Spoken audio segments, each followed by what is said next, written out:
Well, good morning and welcome back to the Broadcast Retirement Network. I'm Jeff Snyder, and this is BRN AM for Thursday, April 2nd, 2020. And our top story today, the pandemic's impact on financial wellness. Well, joining me now is Neil Lloyd. He's the head of defined contribution and financial wellness research with the global investment firm Mercer Consulting. Neil, thanks so much for joining us on the program today. Thanks, Jeff. Good to be here. It's good to have you. And first, before we kind of jump into your financial wellness research at Mercer, how are you doing? How's working remotely? I actually work from home most of the time, so it wasn't a huge change for me. I think the biggest change I have nowadays is when I go downstairs to the kitchen, there's kids around and the room's a bit full. But otherwise, I think it's challenging for everybody. How's it interacting with colleagues? I mean, like you mentioned, I'm sure a lot of people are used to working remotely. Are you doing more Zoom meetings and Skype meetings, et cetera? We've always been quite good at that, but I have made a big effort in the last sort of couple of weeks to make sure we have a call once a week. And I've got a team of like 5 of us, and you see the 5 pictures on the Zoom screen. And I see other people doing that now, but it's a lot more effective than people think, particularly if you use the camera. That would be my advice to anybody. Get in the habit, use the camera.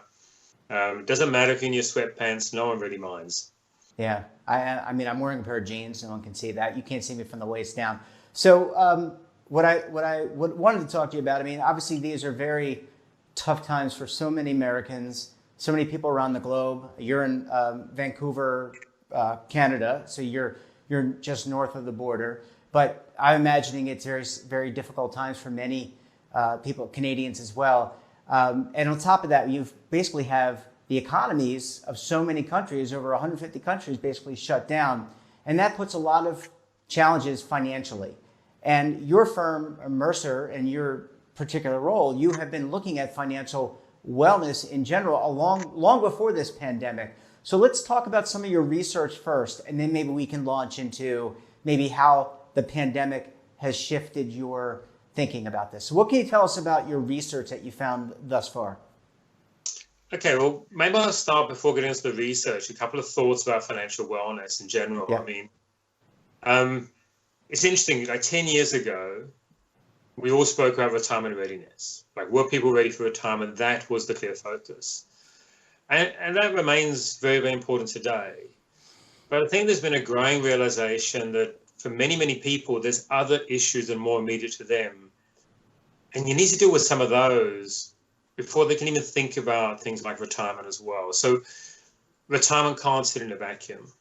So one thing I actually like in terms of research, I like a lot of the work that was done by the Consumer Financial Protection Bureau.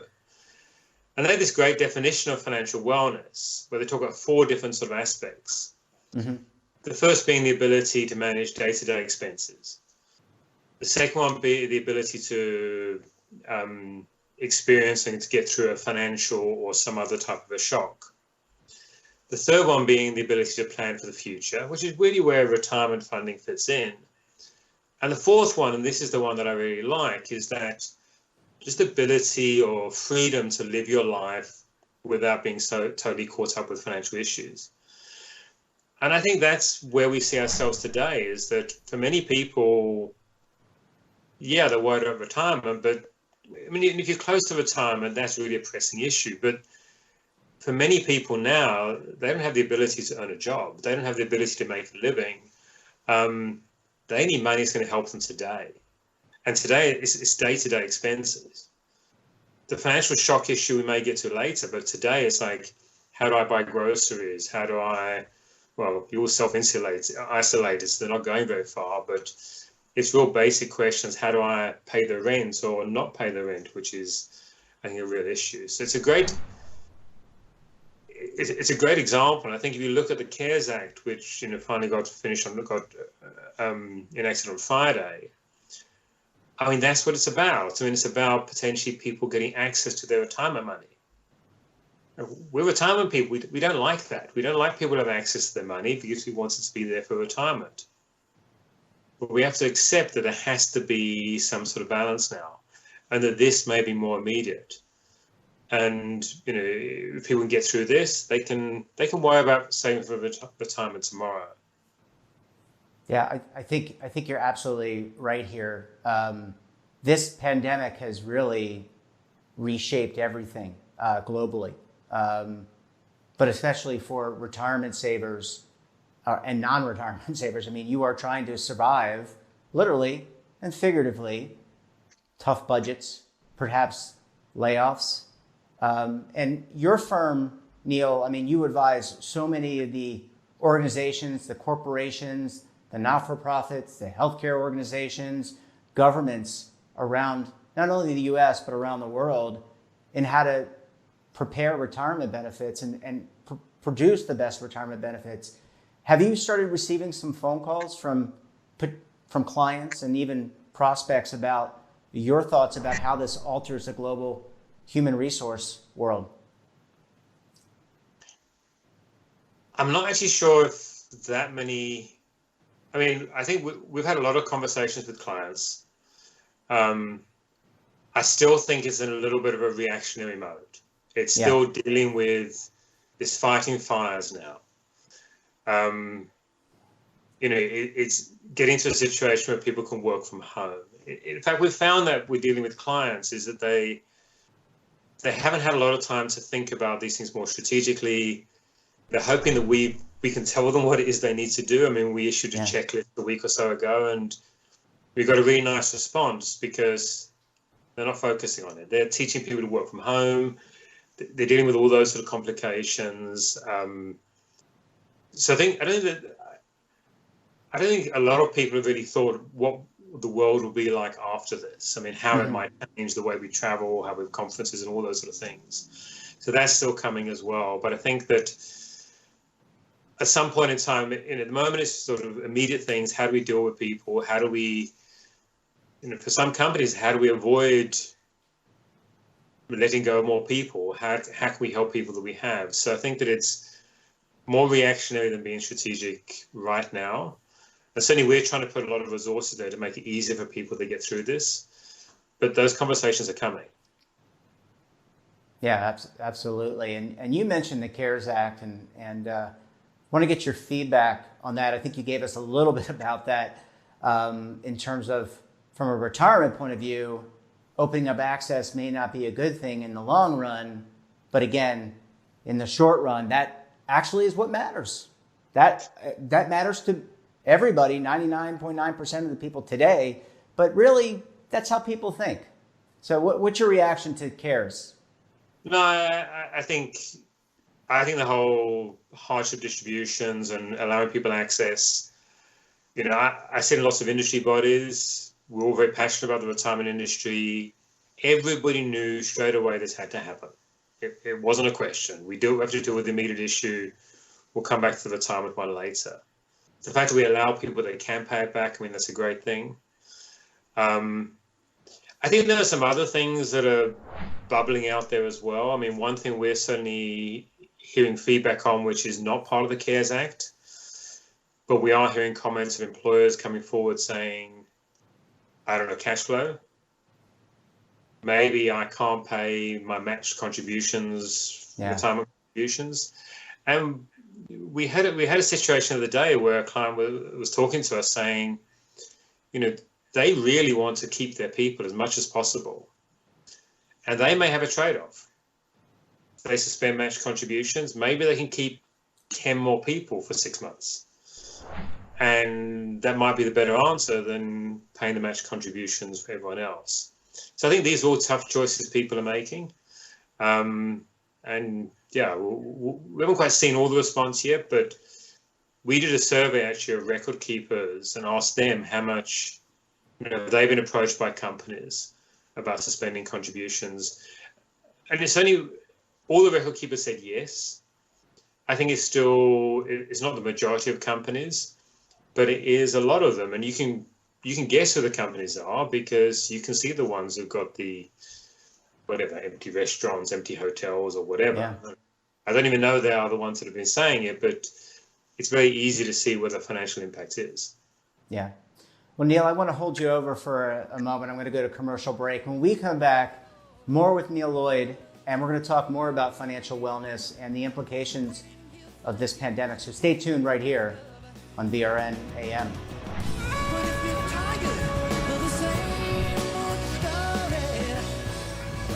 Imagine a new television network that will make you richer, healthier, and in control of your financial future.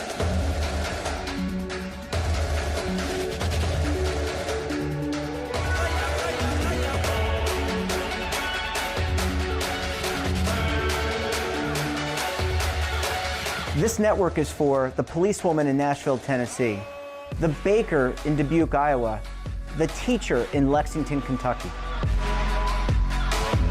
We want to make the idea of savings and retirement culturally relevant. But what do you see as a defining issue of the midterms, especially for the smaller businesses? I mean, they are the lifeblood of the American economy.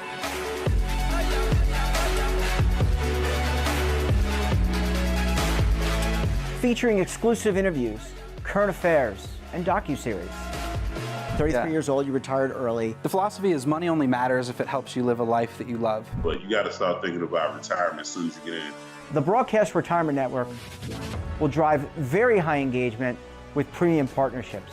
So this isn't retirement and savings for your parents or grandparents. This is for all Americans. And we're going to change the way you think about money.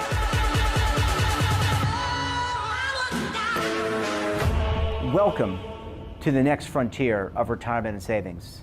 This is BRN, the Broadcast Retirement Network. The windows on our homes, they protect us and the ones we love, but they do much more. At Renewal by Andersen, making your home more comfortable is at the center of every window we make. It's why we custom build our windows in America and install them in as little as 1 day.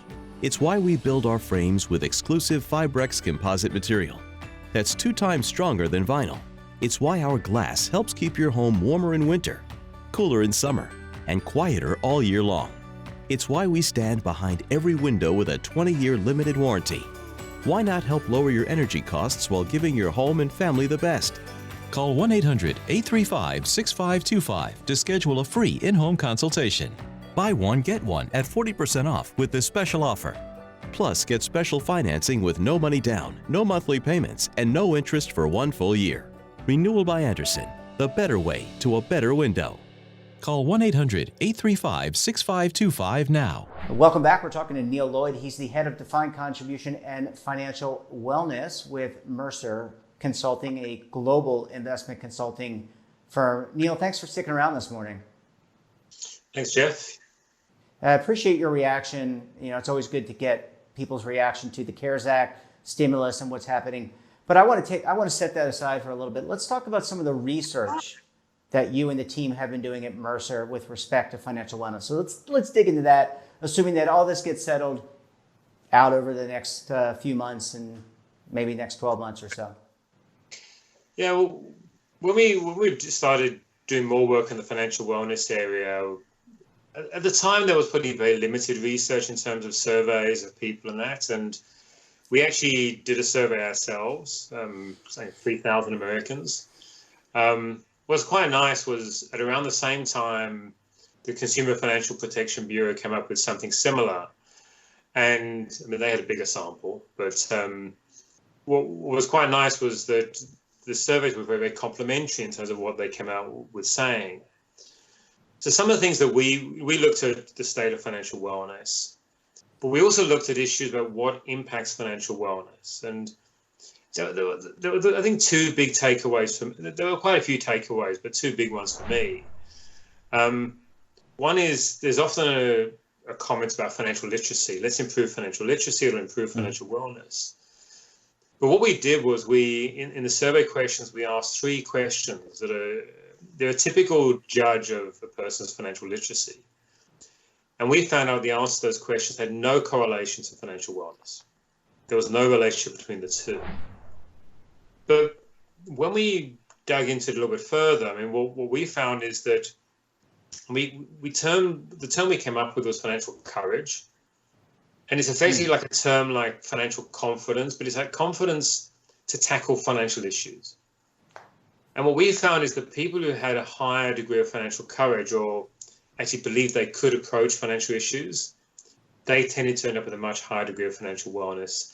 The people who are scared by financial issues, and I think we all recognize who these people might be, they are the ones who are actually in the weakest sort of position. And what was quite nice is that the CFPB had actually very similar results. They framed it a little bit differently. And what they found was that if you looked at financial skills as opposed to literacy, so not textbook type learning, but something where you actually taught somebody a particular skill, whether it be come with a budget or how to understand a loan document or something like that, that actually had quite a high correlation to financial wellness. So that was interesting. And I think in a lot of how we consult on financial wellness, we bear those two aspects in mind, this confidence issue and the skills issue. The other one... Go ahead. I'm sorry. I interrupted you. Go ahead. My apologies. No, sure. The other one, the second issue I found really, really interesting was the diversity of answers. So, for example, when we look at income, we assume that, well, the high-income people are all financially well and the low-income people are less financially well. And that was true, but only to a degree. So we actually classified people into high, low, medium, and there were like 5 scales. And in the highest income groups, there were people who were very low in terms of financial wellness. And in even the lowest financial wellness group, the lowest income group, there were some people with high financial wellness scores. So it's more than just income. There's an amazing diversity within those groups. And every single cut of data we had, we kept on finding that averages were they could easily mislead you.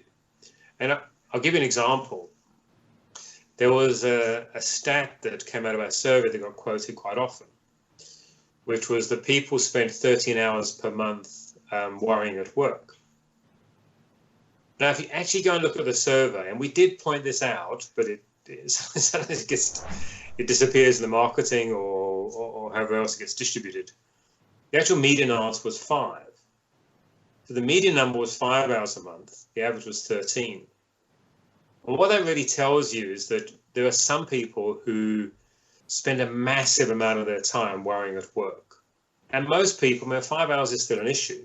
It's a much more smaller, manageable number. But it's a small group of people who it's a massive number, just totally overwhelming for them. And we saw that in almost everything we did, massive diversity. And be very careful of looking at averages when you try to judge things like financial wellness. You mentioned confidence. Can you be overconfident? Can you be overweighted towards confidence and not achieve financial wellness? I mean, is that a possibility? No, I think the diversity says that whatever you have, you can end up with any answer. And overconfidence is definitely an issue. It was funny, we actually steered clear of the word confidence, and we actually used the word courage. And a colleague of mine used the example of what do we mean by courage rather than confidence. And they made the point that courage is, if you want healthy teeth, you have to go to the dentist. And you've got to have the courage to go to the dentist. It's not really confidence, it's courage. That's the only way to get there. And I think that's how we sort of envisaged it. But I think, the fact that people have courage and they engage, I would say the odds are more in your favor. But certainly you can be overconfident. You can misunderstand things. Another issue that we've learned is where the financial literacy comes in. The more you know, the more you worry sometimes. So, for example, when it comes to financial decision making, there's a trade-off in things. A lot of people who are very analytical, know a lot, struggle to make decisions because they struggle to weigh these things up. So it's a balancing act. But I like that example from the CFPB about build basic sort of financial skills. And the confidence or courage one, to me, what I've seen is it's surprising sometimes how many things we can do that can actually destroy somebody's confidence. And I think the more we focus on how can we build people up so they can tackle their financial issues? That can really make a big difference. But giving them a list of things they read and they can't understand it, that's not going to help them. So is it more, Neil, about, I don't know, spoon feeding or giving little bites instead of, you mentioned the list and saying you've got to accomplish all 20 of these things and you got to do it by next year, instead of that, breaking it up into little pieces that can be attacked? And is that what you're referring to? I've got about a minute left. I'm sorry. Go ahead. Little bits, little bites, the right time, very important. I would also say we often have big meetings with lots of people together. What tends to happen is one or two smart people ask all the questions. They end up making everyone feel less confident. Yeah. Not their fault, but just think about another environment that may be a little bit more nurturing, maybe more supportive, can actually help. Yeah, I think that makes a lot of sense. I think that this is a whole frontier that needs to be, my personal opinion, it needs to be continue to evolve, to keep current. And I think you're right. I think every person's an individual, and he or she has individual needs that are different from other people, and therefore they need to be attended to, and they're going to have different thoughts and learning styles, etc. So, clearly there's a lot of work to be done there. Neil, any last thoughts in terms of your future research where you potentially will be focusing your efforts on? Does anything involve the results of, resurveying people 6 months, 12 months from now, after this pandemic has been put to rest? Well, it's interesting. I've seen that TransUnion are doing something like that, where they're actually producing a survey and they've had 2 weeks and they're trying to monitor it. That's really quite interesting. And I think that something will come after this. I think that there will need to be some more research, but that's something I found quite interesting to watch.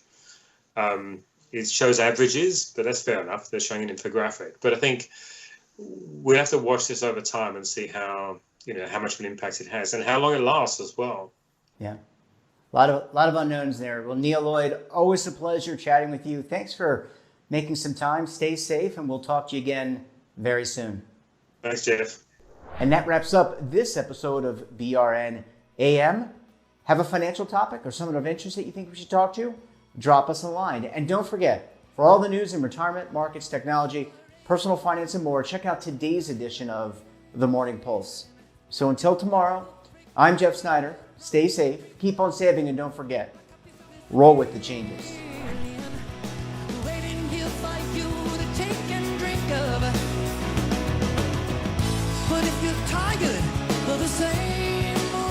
Attention! The Centers for Medicare and Medicaid Services has officially authorized new benefits that Medicare Advantage plans may include. To get the benefits you deserve, you can call the Medicare Coverage Helpline. Hi, I'm Joe Namath. If you're on Medicare, this is important information. I called the Medicare Coverage Helpline and they instantly looked up my coverage. In this one simple call, they offered to enroll me in a plan that includes rides to medical appointments, private home aides, doctors and nurses' visits by telephone, and even home-delivered meals. The plan also includes dental, vision, hearing, and prescription drug coverage, all at no additional cost. Don't delay. Call to see if the new benefits are available in your area. Call the number on your screen now. It's free. Call 1-800-757-1451. That's 1-800-757-1451.